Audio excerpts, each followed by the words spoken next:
बीते साल एक खबर आई थी कि भोजपुरी फिल्मों के सुपरस्टार पवन सिंह की पत्नी ने आत्महत्या कर ली थी, जिसके बाद यह खबर धीरे धीरे आग की तरफ पूरे सारा गांव में फैल गई। बता दें कि पवन सिंह की पत्नी का नाम नीलम था।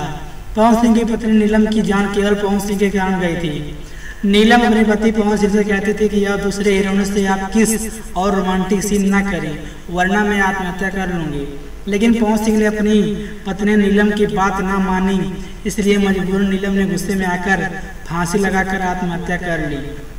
नोट: आप लोग जानते होंगे कि पवन सिंह हर फिल्म में रोमांटिक किस करते रहते हैं। मैं पवन सिंह की बुराई नहीं कर रहा हूँ, क्योंकि मैं भी उनका फैन ही हूँ। अगर यह वीडियो आपको अच्छा लगा हो तो मेरे चैनल को जरूर सब्सक्राइब एंड लाइक करें और मेरे चैनल को शेयर करें। जय हिंद, जय भारत, वंदे मातरम।